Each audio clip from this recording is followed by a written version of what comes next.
Do you want us to be mute while others are talking or just? Yes, if you could do that, we'd appreciate it very much.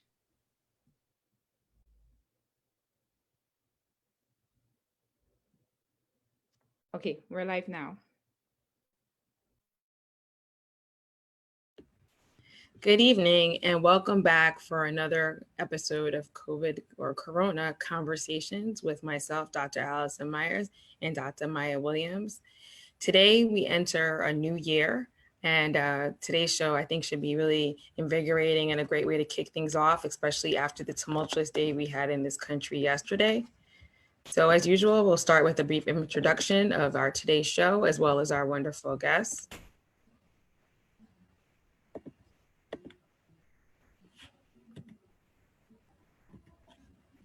So again, our moderators are Dr. Myers Williams and myself, Dr. Allison Myers. And unfortunately, the cases of coronavirus or COVID-19 continue to grow in the United States, as well as around the world. In the United States alone, we've hit the 20 million mark in terms of coronavirus cases. Internationally, we are nearing 100,000. We're at 84,979,166. And here in the United States, we've unfortunately crossed over to losing over 350,000 people. And it is, should be noted that December was probably the deadliest month we've had. And the prediction for January is not much better. One sliver of hope is the fact that even though we've lost a lot of people, 12,361,387 have recovered. In New York alone, we surpassed 1 million cases thanks to the holiday surge, which began around Thanksgiving and has continued into the Christmas and New Year's season. And as usual, we look at who's getting COVID and who unfortunately is dying more for COVID. So our Indigenous brothers and sisters continue to be ravaged by this illness. And if you look at other ethnic groups in comparison, and we see that Asian and white are the base group, Native Americans or Indigenous people are 3.3 times more likely to die from COVID. Blacks and Latinos are not far behind. We are 2.7 times more likely. And those who are Pacific Islander are 2.3 times as likely. Again, we know there are multiple reasons for this: healthcare inequalities, housing inequalities, the list goes on and on. But again, even though we've all unfortunately probably known someone who has succumbed to COVID, we hope that in 2021, this is a new year so we can renew our faith and have new hope. So some of the things to look forward to are vaccines in 2021. Next week's show, we're doing a bonus and we will be talking to two experts about vaccination. So please join us next week at 8 o'clock. Also, the head of the United Nations has been saying, you know what, let's bring some hope into the new year. And also small businesses, we can continue to support them. And we have some tips about entrepreneurship this evening.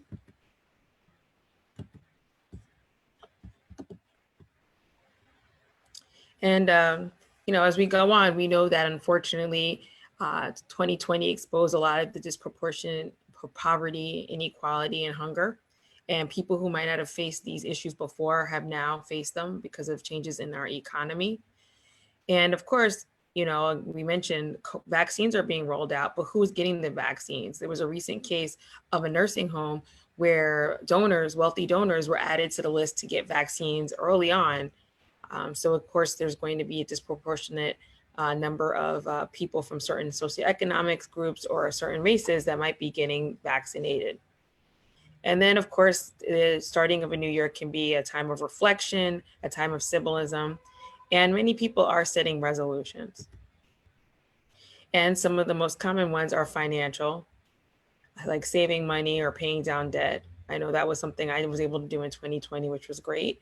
Eating healthy, starting the new year, exercising more, trying to lose weight. And we have to thank our sponsor. Today's organization that we're partnering with is the Foundation for Art and Health. And we would like to thank Dr. Naomi Maria, Mrs. Tiffany Harvin, the Department of Medicine in Chayor at Northwell, as well as Shanae Harmon, the founder of the Foundation for Art and Health, all of our Day One audience members. And please continue to follow us. You can find us on Twitter at Minority Health 3. Again, that's at Minority Health 3. And you can find us on Instagram at minorityhealth.combos. So with great pleasure, I'm going to introduce our three guests for this evening. Our first guest is Keisha Ravenel. She's the owner of the We Inspire brand. She's also an assistant director and adjunct professor at New York City College. We also have Danny, who is a life and success coach as well as a hypnotist, and she's an owner of Grounding Your Crown. And last but not least, we have Coach Jesse Thompson, who's a health coach and nutritionist, as well as the founder of the Detox Now. I will now turn it over to Dr. Maya Williams. Thank you, Dr. Myers. I'm so excited about this session tonight. It's a mixture, like Coach Jesse said earlier on, that it's a mixture of business and health and just success and just hope overall for the new year. Since all of our lovely women tonight are entrepreneurs, I'd like to start off by asking the question to all panelists: how has COVID-19 impacted your business, and what measures have you taken to pivot during this time?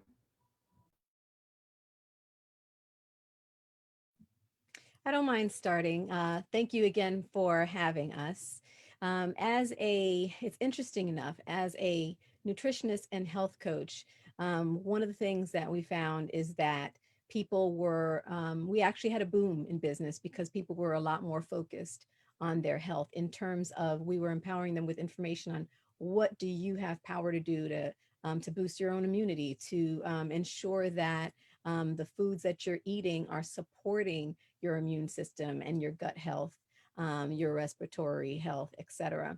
And the other thing that we found is that, we were looking to specifically provide more information across more platforms to empower people with ways to also navigate mental health, because that was a big thing that we started to focus on because of how the impact, we believe healing happens from the inside out. So it's what we Detox Living is the name of my company, and it's about life free of toxic thoughts, people, habits, and foods. So our focus went not just providing things like programs and detoxes and herbal supplements and nutritional coaching, but also helping people to manage stress better. That seemed to really take more of a focus as well, so that they really looked at what they could do, and it also to provide hope and inspiration that it's not lost. We can do something about it,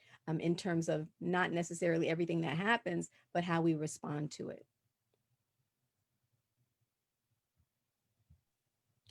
So I'll go next.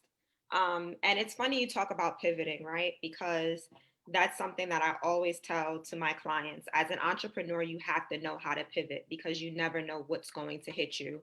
You never know what's going to come.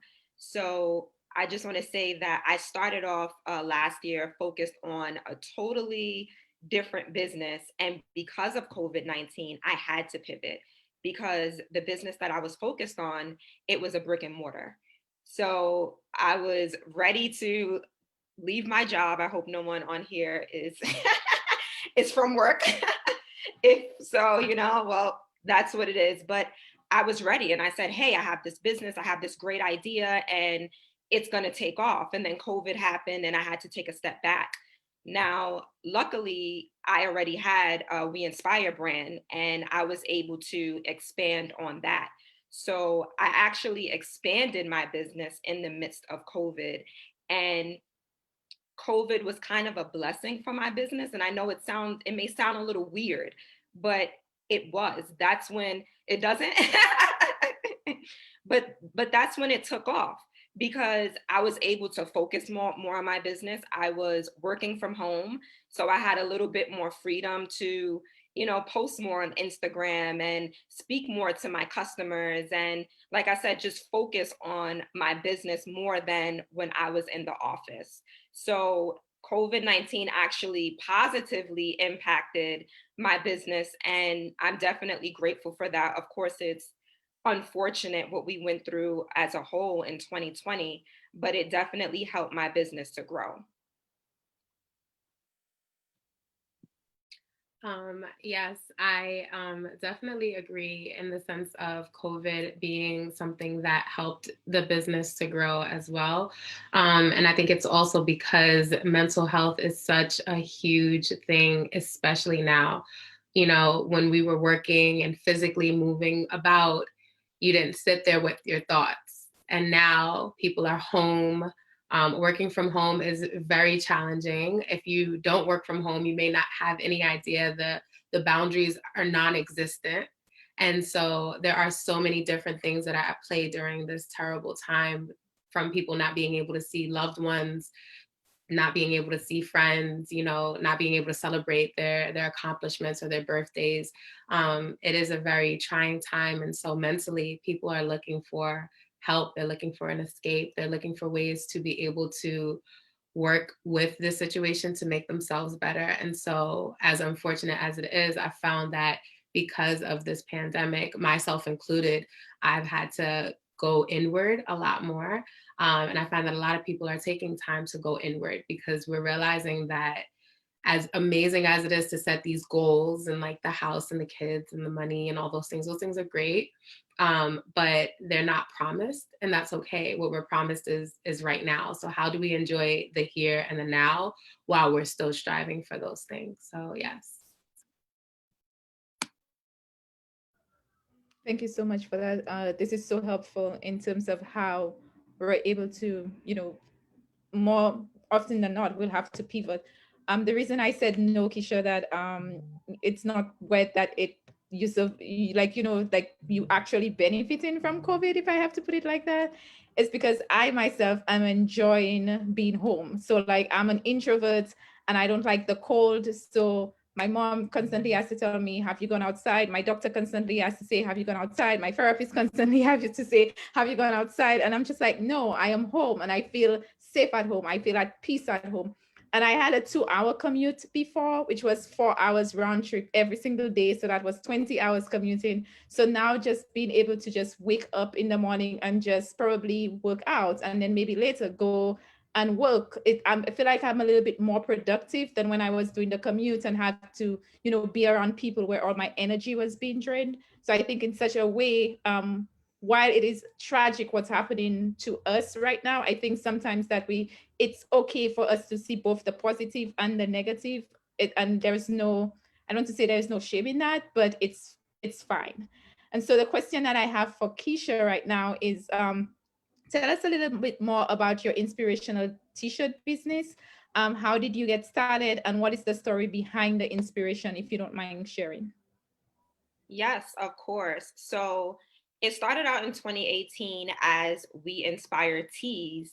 And I started the business just to make extra money. It wasn't the business where I said, oh, hey, I'm going to leave my job because I'm doing this business. It was literally just an extra stream of income. And I wanted to create inspirational tees to inspire and empower the Black community. So that's how it started. And then in 2019, I really put just more effort into it as far as building my own website and, getting started. And then in 2020, that's when I saw, hey, I can really do more with this. I got a couple of mentors, and one of the mentors said, hey, combine what you love doing, which is teaching, with what you're already doing, which was selling t-shirts. So I said, hey, I can combine that by teaching other people how to start a profitable t-shirt business. I understand the struggle that I had when I first started. So Googling and watching YouTube videos, and it just left me even more confused than before I even watched the videos or did the research. And then I had no one to speak to or ask questions to after I watched these videos. So I'm just like, hey, I don't want other new entrepreneurs to go through that. So I want to be that mentor. I want to be that coach that they can come to after they watch a video of mine or after they take a course of mine and say, hey, what did you mean by this? Can you elaborate on that? So in 2020, I expanded to not just We Inspire Tees, but We Inspire Brand. And that encompasses the inspirational t-shirts and hoodies and mugs, as well as me teaching others how to start their profitable t-shirt business. Thank you for that. Um, Dr. Myers mentioned earlier that there's a lot of like new year, new me energy with a lot of people wanting to feel like it's time to start something new. They set up resolutions, and one of the resolutions is I want to be healthier. I want to eat healthier. So this question is for Coach Jesse. In the new year, many people want to be healthy. Any tips on how we can cleanse in the new year, or what is it that we could do? You're on mute. Yes, I saw the sign came up right away. I do this all day. It's the fun that I have is helping people to understand that it's easier than you think, right?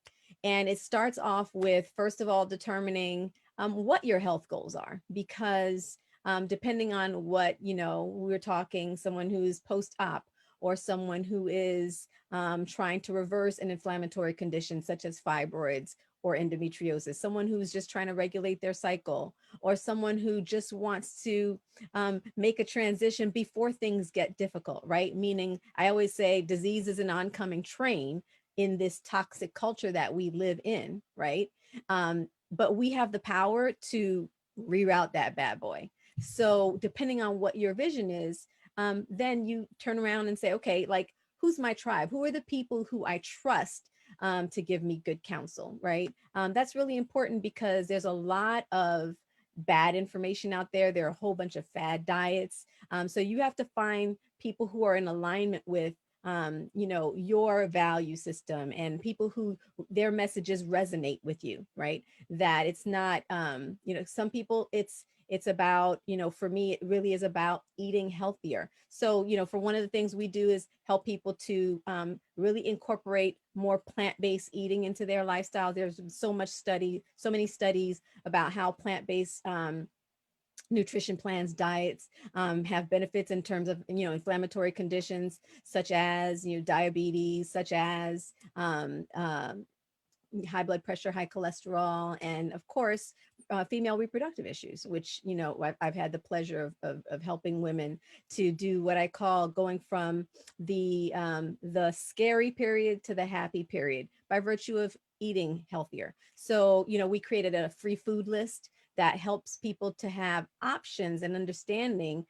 okay, what foods, if I make these substitutions, right, that will actually have more benefits for me because they're anti-inflammatory foods. That's, it's a free download at our website. And I say this because there's so much information out there that we made it very intentional about helping people to have a guide on what foods are inflammatory and what foods are anti-inflammatory, so that, if I'm at a restaurant and I say, oh, I'm going to do the squash today, or I'm going to do this, I'm going to do some broccoli, some veggies instead of this today. I know that these foods are less inflammatory or anti-inflammatory to help my goals. The other thing is, we created a free challenge because we specifically wanted to help people with something that cost them nothing. That's called the Detox Living Challenge, and specifically helping them. And this is whether you do this challenge or another, something that's very easy is replacing one meal a day to start off with, right? And your first meal is so important because it sets the tone for your metabolism. It sets the tone for your appetite, and specifically how your body is going to be triggered for the rest of the day. So starting, if you have a goal of becoming more plant-based, starting by saying, okay, I'm going to start with my first meal of the day. I'm going to start making a transition with that. Then the next thing you may say, okay, next week for me, depending on how aggressive you want to be, that's a big thing. Some people like, listen, my health is waning. I'm having some real difficult issues. I need a detox. So we have detoxes for that purpose, specifically to help people depending on what their goals are. And again, there are a million of them, but I guess for our focus, what we try to do is at the Detox Now is specifically help people to detox in a way that it's not just about, it's not about losing weight. It's about getting healthier in the process. And that's why I said, determine what your goal is, what your vision is. If it's getting healthier, then start by also, finding out the tribe, who you want to listen to, who you want to have in your circle, who you want to follow specifically, and then a goal specifically in terms of a vision, what it is you want to set, what you want to accomplish. And I say that generically because everybody, it's not a one size fits all. I want people to know the hardest thing we can do is set goals out there that are not clear to us specifically, and then we fail because they really weren't customized to ourselves, right? And that's really important. Like during the pandemic, we had a woman who really, she decided she really wanted to prioritize her health, and she went on one of our, our detoxes, and she eliminated a 7 centimeter fibroid. But that was her goal. For you, it may be, I just want to prevent, and I want to start eating, more healthy. So because of that, I'll start by eliminating maybe one, and then one meat-based meal. And then after that, the sugars are a big deal. Sugar's a big deal. Reducing meat intake, dairy, those kind of things. Hope that wasn't too much. Great. No, that was great.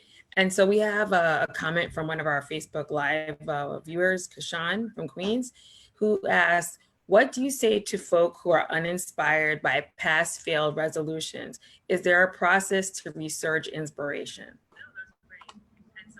Any takers? Sure, I'll chime in on that one. So one of the biggest things that I believe, I preach, I live by is that there is no such thing as failure, only feedback. And as corny and cliche as that may sound, it is the truth.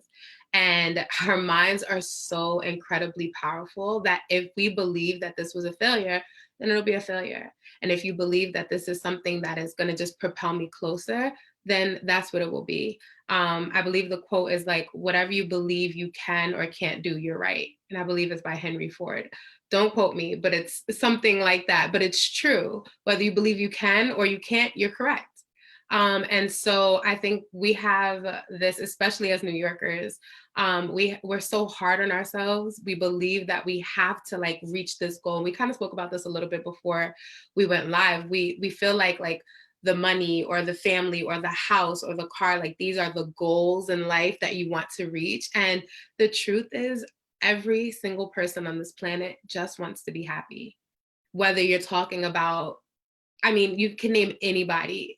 Everyone just wants to be happy. And so making that goal revolved around you feeling good and you feeling happy is more important than trying to reach a specific number in your bank account, a specific number with your debt. And those things, again, are amazing and they're necessary. But what's more necessary, the most important thing is your happiness. So don't put so much strength and power in the big goal, and look for like the wonder and the beauty and the magic in the everyday, in the ordinary. Can I just piggyback off of what Danny was saying? As far as happiness and goals, I feel like a lot of us make certain destinations. We say, okay, once we hit this figure in the bank account, we're going to be happy. Once we hit, once we get the house, once we get the car, that's when we're going to be happy. Destination happiness. And honestly, happiness is a choice. So you choosing to be happy today, because once you hit that figure, you're not going to be happy. You know why? Because you already set in your mind, happiness is a destination. So you're constantly trying to get to another destination. So once you hit that 6-figure mark, you're like, oh, I can make 7 figures. So I'm not going to be happy until I make 7 figures. No, choose to be happy today. Don't make happiness, like I said, that destination. Don't make it, like Danielle said, into a specific number goal or the house or the car or the marriage and the children. Honestly, choose to be happy.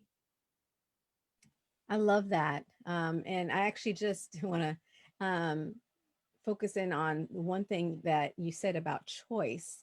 Really, it's about, I think a lot of times people set goals that are to make other people happy, right? For other people's approval. And they haven't taken the time to ensure that they are in alignment, that the goals that they're setting are in alignment with really who they want to be in this world, right?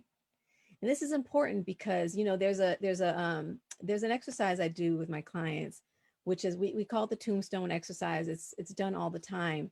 It's, what is it that I want to be said about me on my obituary or at my funeral?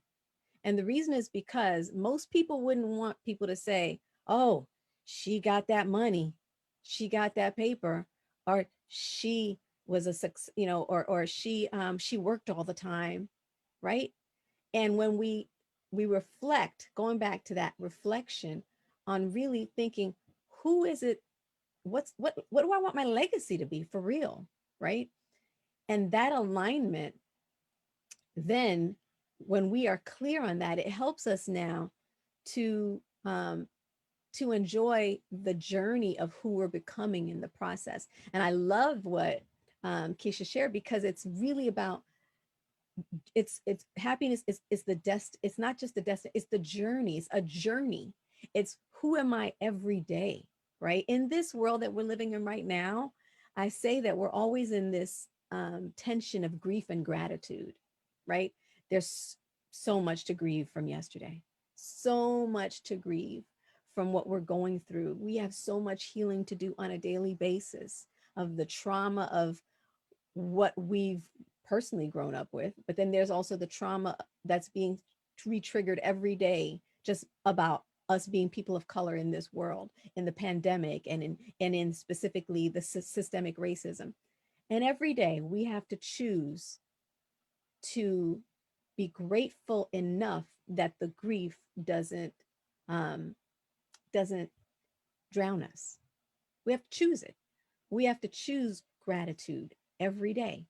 And by saying that's real success. Real success is that today I actually found joy. I love Brittany Pagnetti says joy is our resistance, right? Well, joy is that intangible that's beyond the happiness, because happiness is fleeting, right? But that joy is the thing that I'm connected to why I'm here on this earth. Faith is a big thing for me, because literally I wouldn't be here if it wasn't for my faith, right? And it's literally the thing that, wait, I wake up every morning because, my God, I have a purpose for living. So let's make sure that we're connected to that purpose. And then that's what I would say about those goals. The goals they become fleeting when they're not connected to what actually we're wired to do here in this world. So yeah, well, I think we answered Kishan's question. He seemed to like some of the take-home points that were made, including Danny saying we have no failures. Keisha noting that happiness is not a destination, and Jesse's point that don't set goals to make other people happy. So I think those were three really strong points by these three dope queens. We have another question from the chat. Ms. Khadijah wants to know, this is specifically for you, Keisha, how did you market your brand? Did you hire someone or did you promote it yourself via social media?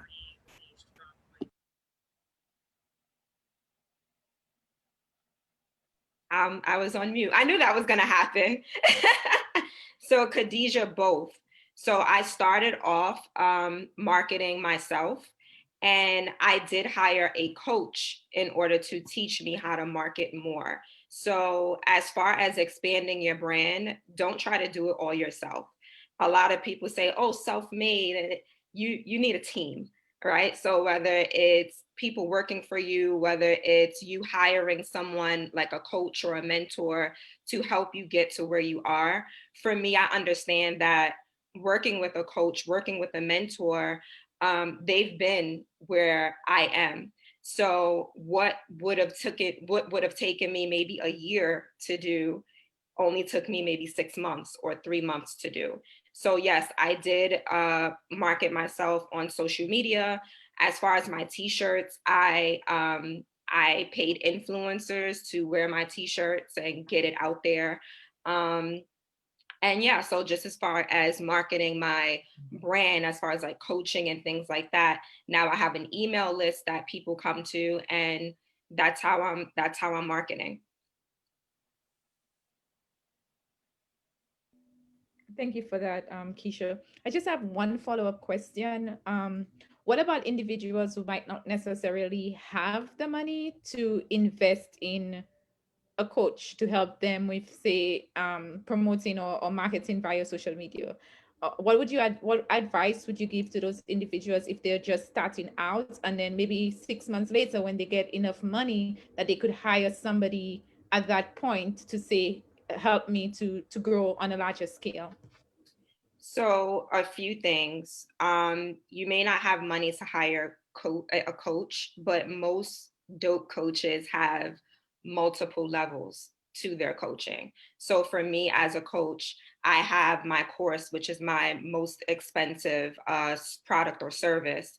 But I also have things for people that can't afford my course, such as ebooks, right? Video training. So don't automatically assume that you can't afford a coach, because you never know unless you seek them out. And number two, let's say you absolutely cannot afford a coach. And like I said, they have multiple levels. My cheapest product is my ebook, and it's $5.99. Now, if you can't save up for $5.99, I don't know what to tell you. But yeah, also books. So get a book on something that you want to learn more about. So there are definitely ways for you to learn more. That's not on the expensive side. And then you're also going to learn by trial and error. So I don't want you to, I just spoke about this in one of my videos that I posted on Instagram. I don't want you to suffer from analysis paralysis, where you're planning and you're learning and you're reading books and you're watching videos and you have your coach, but then you're not implementing. So you're not taking action on your business. That is the best teacher. That's the best way you're going to learn, by taking action and failing, or feedback, as Dan would say, or feedback, and learning from those mistakes. Thank you very much, Keisha. And since we're on the topic of coach, I just have a question for Coach Jessie. You are trained as a health coach. What does that mean, and how can someone become a health coach? I have to look at the mute button first. Thank you so much. And well, it started for me, and I'm going to say this because I want people to understand there's just not one path there. I worked, my previous business was working in the music business world as a talent manager. And but I got attracted to coaching because of the leadership and the development around it, helping people to when you think about just the generic term coach, helping people to become masters at something, right? So it could be a business coach, it could be a life coach in terms of getting unstuck and mastering yourself, to your health. And so I actually went to the Coaches Training Institute and became a trained life coach. But then life took me through a health of 15, you know, surgeries, 14, now actually more than that years now, life journey of learning how to focus on healing and health and advocating for myself and helping people to advocate for themselves, and learning how to use food as your medicine, and training and learning from naturopathic doctors. So I sort of had a two path. I had the experience path. I went from being a fibroid survivor. My specific story, very simple, is I'm one of the 90% of women who have, up to 90% of women, Black women, who suffered from fibroids by age of 50. I battled fibroids for 14 years, infertility caused by those fibroids for 10 years. And I had up to 15 surgeries. 5 were for fibroids specifically, and 5 were for complications from the fibroid surgeries. I have a miracle baby, thank God. Dr. Myers knows I have a miracle baby, but she didn't come by. She didn't come easily, because my heart even stopped on the operating table. We had to do 5 IVF cycles to have her. I had a devastating miscarriage. So I literally went through the school of experience where I had to become a health expert. And what that did is really, my story took front and center. It became, went viral when Essence Magazine decided specifically to publish a profile of my story. And to be honest, I just thought I was going through my own personal health hell. Okay. I didn't know this was a pandemic until Essence Magazine published my story, and it was everywhere. Like it went viral, and people from everywhere were hitting me up and telling me, not just, oh, liking the story, but oh my God, this is my journey. I'm going through this. Oh my God. It's like the floodgates of permission opened up. And I went from being a fibroid survivor to a fibroids activist. And then from there, I started to help women who were navigating that. And then beyond that to endometriosis. And then outside of that, we started seeing then as we were helping, because I partnered with these naturopathic doctors. And this is an important piece. So I got trained as a life coach, and then I started to learn and grow, and then also partner with naturopathic doctors to become focused on health specifically. And when that started, it started to continue grow because specifically nutrition became a focus and learning how to use food as medicine. And I started to see that, wait a minute, these women were not just, reversing irregular cycles, not just reversing naturally eliminating fibroids, but actually reversing high blood pressure and getting off high cholesterol meds and no longer battling periods that literally drove their lives, controlled their lives. So, but now there are actual health coaching institutions, like so many. If you just Google it, certified health coach, there are so many programs available.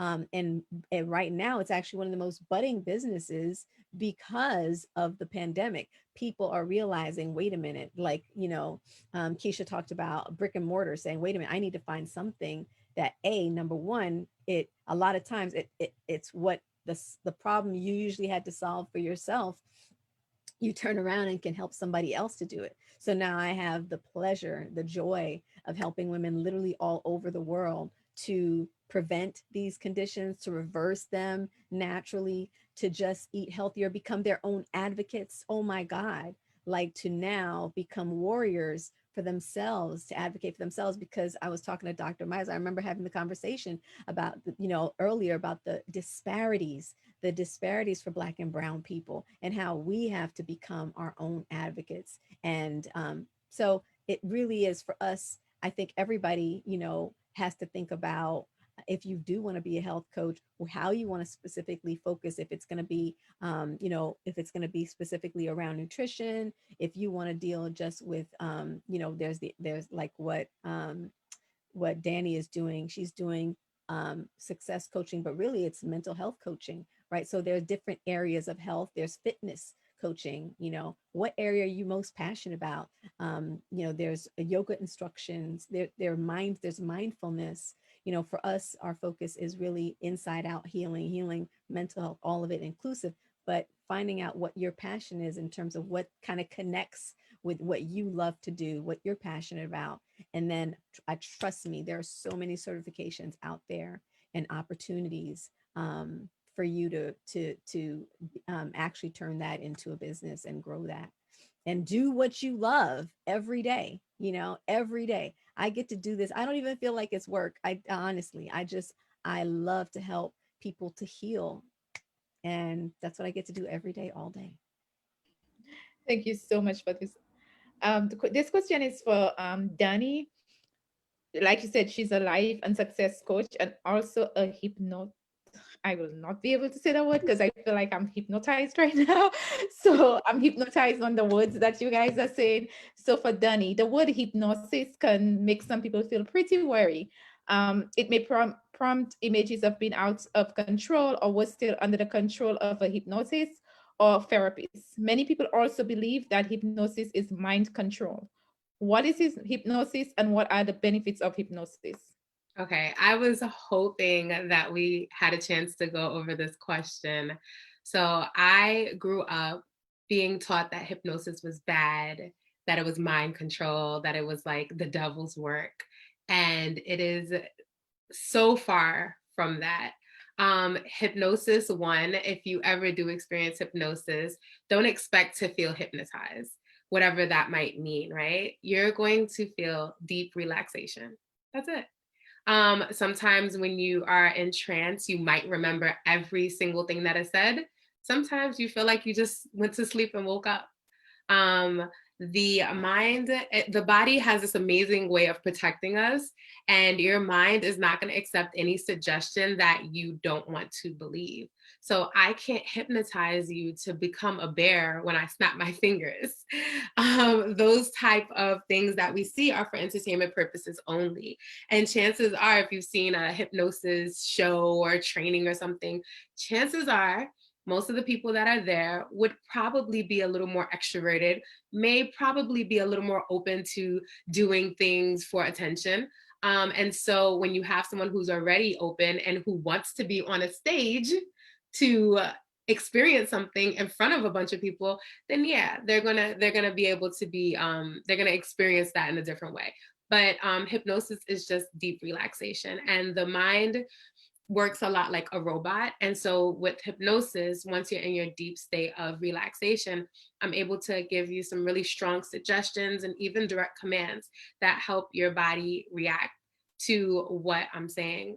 So there's so many like really fun, I mean, I wish we had some time, but there are so many fun ways that like I can just show you how your body biochemically responds to just words and images. And so through hypnosis, we make those images so real that your mind accepts that. And so I can easily help you implant goals, work through health. I will never claim to heal because I am not a doctor. But hypnosis can help with a lot of different things that you're going through. There's weight loss hypnosis, there's smoking cessation. There's so many different things that hypnosis can do. So I just want to make sure I covered all of them because that was the one that I was really hoping to share with you. But you can't do anything, you won't do anything that you don't want to do. And I cannot control you. Just as if I told everyone, close your eyes, and then I said, open your eyes, you can choose to open your eyes again, or you can choose to keep them closed. Wow, I actually really love this.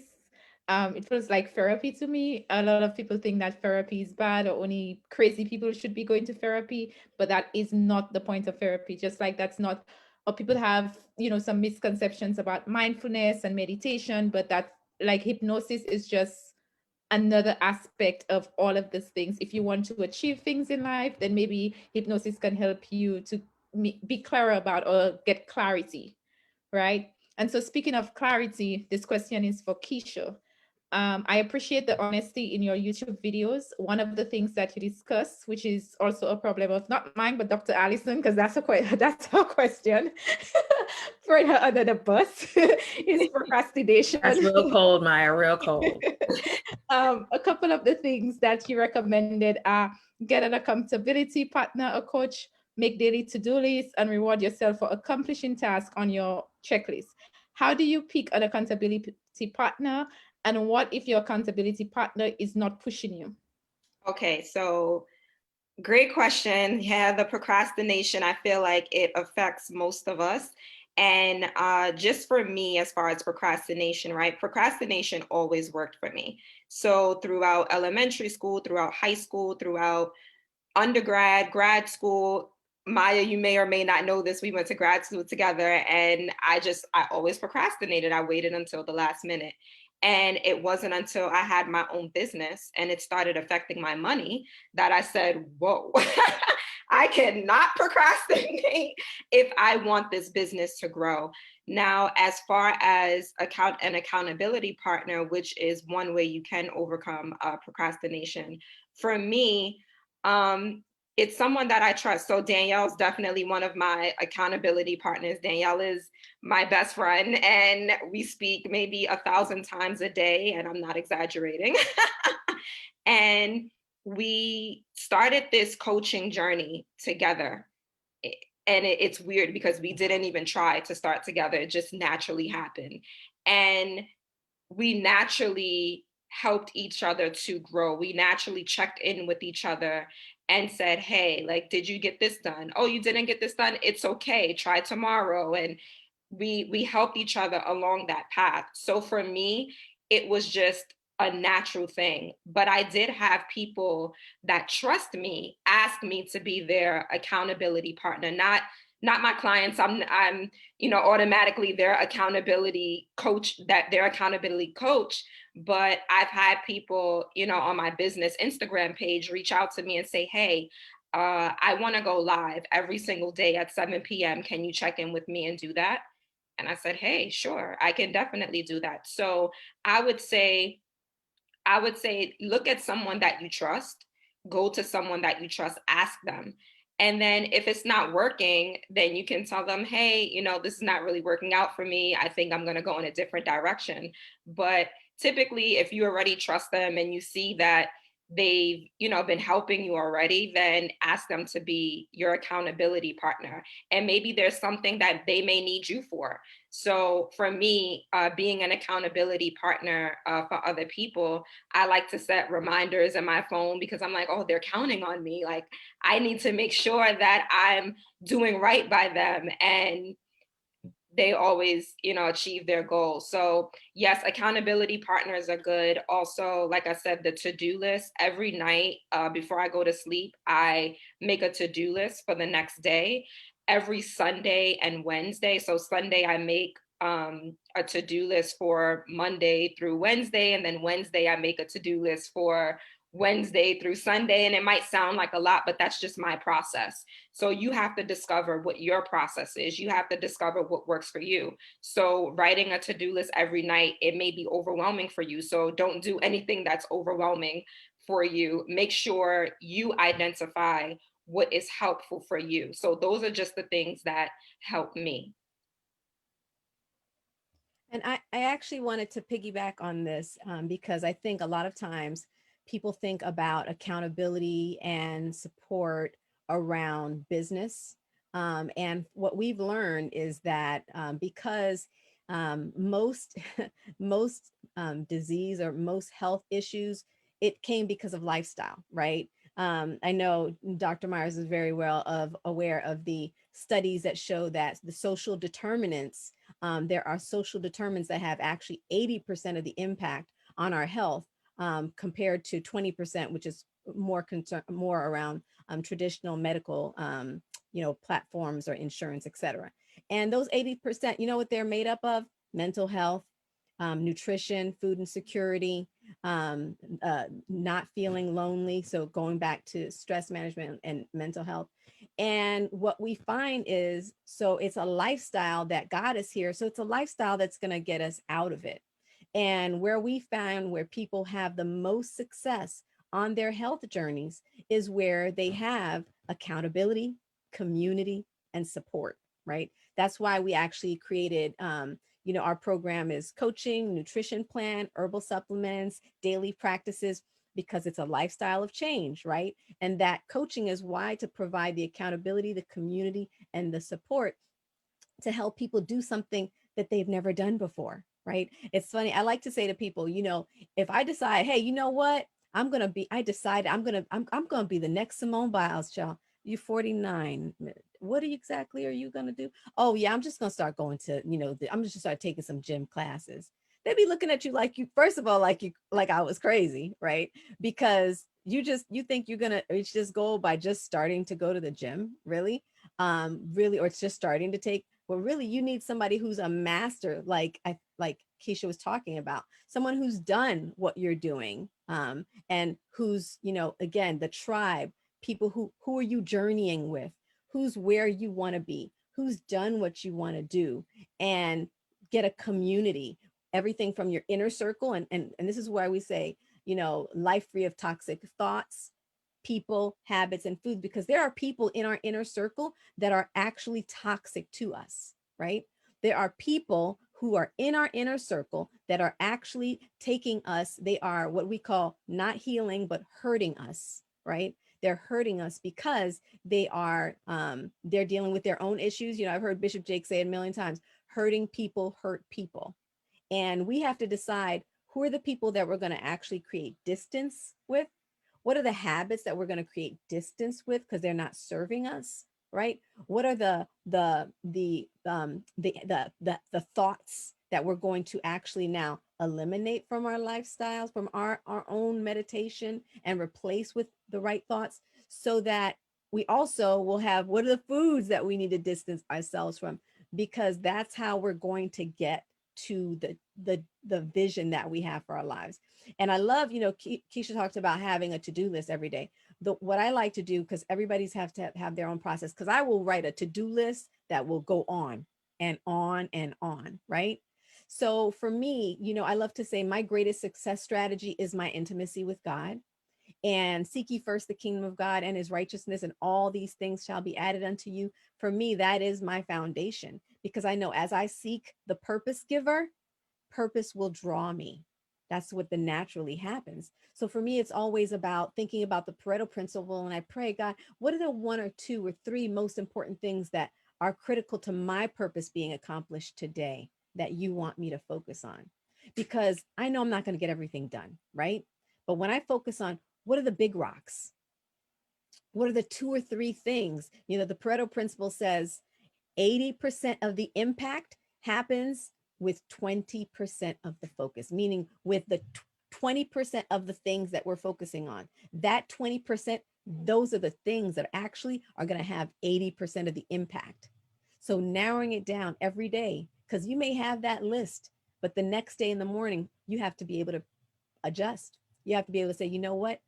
I wasn't feeling well when I woke up this morning. I'm still recovering from an aneurysm surgery, a craniotomy. I'm still recovering from hyperparathyroid, just other conditions because of complications from my surgeries all these years, how they cause complications in my health. And guess what? This morning I had to say, what's most important is Dr. Myers' event tonight. And I need the energy for that event tonight. So that means I have to clear my schedule because I need to rest. So that shifted everything today. And it was unapologetic, because when I look at my overall vision for my life, I had to say, my health is number one, and I don't want to break my word to Dr. Myers. So that means I have to be willing to now shift things in alignment with that, so that I'm focusing on what's most important, that's going to have the most impact in my life. May I also add to that? Sure. The last question was going to be for you. Oh, okay. Yes, go ahead. Just quickly, I really appreciate both of the things that you ladies said. And like I said, very quickly, another huge part of goal setting and getting things done is that, look, change does not happen on the behavioral level. So you can say, I'm going to eat this, or I'm going to do this, I'm going to go to the gym, but change truly happens at the identity level. So instead of looking at it like, well, I'm going to go to the gym 5 days a week, no, I am now a healthy person. What would a healthy person do? Or, I'm procrastinating with my business and I don't want to. No, I am a business owner and I am a six-figure business owner. What would a six-figure business owner do? So changing at the identity level was something else I wanted to add to what you ladies said. Thank you so much. I think Dr. Myers has a question, and Dr. Myers is so good with time. So by 9 should be like, time is up. So, but then I have a question for you.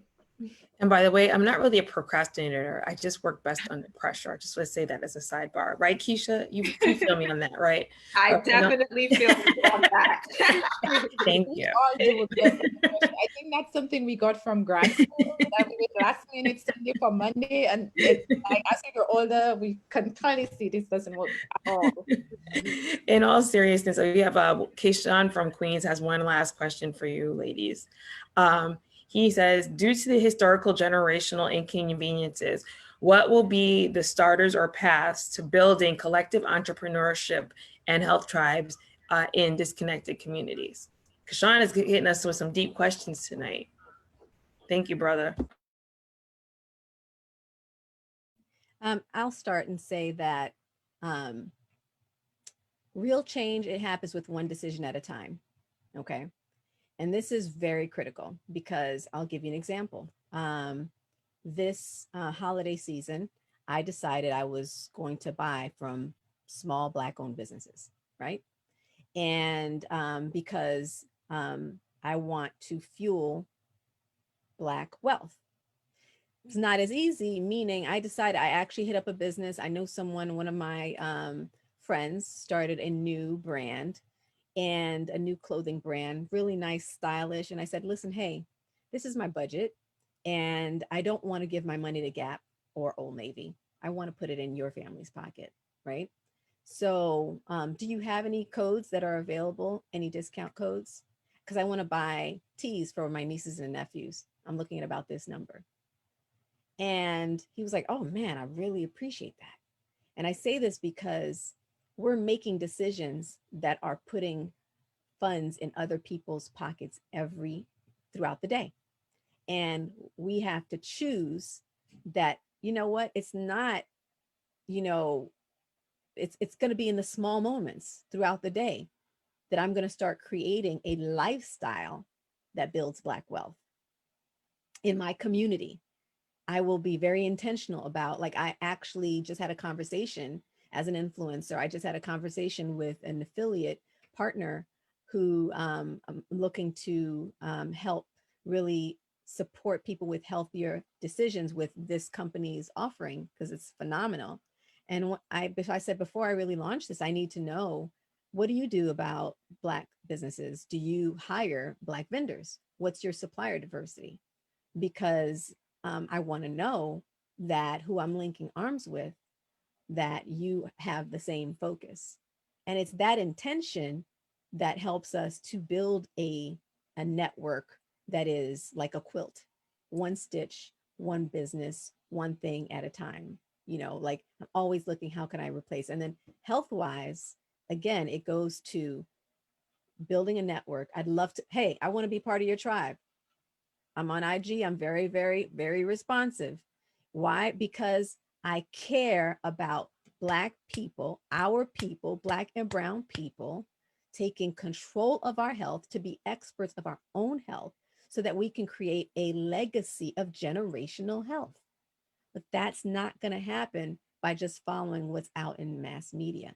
It's going to be about finding your tribe, finding those who you're going to do life with, because you're doing life with someone all the time. It's about being intentional about saying, okay, wait a minute, I actually want to be intentional about switching partners.